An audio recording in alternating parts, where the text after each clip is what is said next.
అందరూ సండే ఎప్పుడొస్తుందా అని వెయిట్ చేస్తారు కదా! కానీ నేను సాటర్‌డే ఎప్పుడొస్తుందా అని వెయిట్ చేస్తాననమాట. చిన్నప్పటి నుంచి సాటర్‌డే అంటే నాకొక స్పెషల్ డే అన్నట్టు ఫీల్ అవుతాననమాట.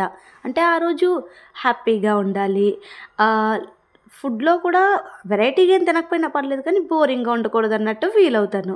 ఎవ్రీ సాటర్‌డే ఒక స్పెషల్ డే అన్నట్టు ఫీల్ అవుతాననమాట. ఎప్పటినుంచో సాంబార్ ఇడ్లీ తిందాం అనుకుంటున్నా. కానీ సాంబార్ ఉన్నప్పుడు ఇడ్లీ బ్యాటర్ ఉండేది కాదు. ఇడ్లీ బ్యాటర్ ఉంటే సాంబార్ చేసుకోవడానికి అయ్యేది కాదు. ఫైనల్‌గా ఈరోజైతే సాంబార్ ఇడ్లీ చేసుకుంటున్నా. వన్ షాట్ టూ బర్డ్స్ అన్నట్టు మార్నింగే సాంబార్ పెట్టేస్తే అటు బ్రేక్‌ఫాస్ట్‌కి యూజ్ అవుతుంది. లంచ్‌లోకి కూడా యూజ్ అవుతుందని చెప్పేసి నేనైతే ఇంకా మార్నింగే లేచి ఫ్రెష్ అప్ అయిపోయి పూజ చేసుకొని సాంబార్ అయితే పెట్టడం స్టార్ట్ చేశాను.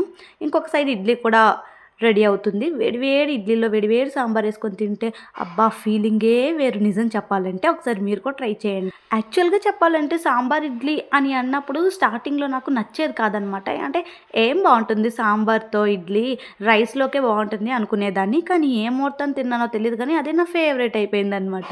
నాకు చిన్నప్పటి నుంచి సాటర్‌డే ఎందుకిష్టమంటే, చిన్నప్పుడు స్కూల్‌కెళ్ళేటప్పుడు ఎవ్రీడే యూనిఫార్మ్. ఒక్క సాటర్‌డే మాత్రమే సివిల్ కదా! సో, సాటర్‌డే ఎప్పుడొస్తుంది, సివిల్ డ్రెస్ ఎప్పుడేసుకుందాము, నీట్‌గా రెడీ అయ్యి ఎళ్తాం కదా! అని ఫీలింగ్‌లో ఉండేదాన్ననమాట. అంతేకాదు సండే ఎలాగా హాలిడే కాబట్టి మనం సాటర్‌డే నైట్ లేట్‌గా పడుకున్నా లేట్‌గా లెగొచ్చు అనే ఫీలింగ్‌తో ఉండేదాన్ని. అందుకే సాటర్‌డే కోసం వెయిట్ చేస్తూ ఉండేదాన్ని.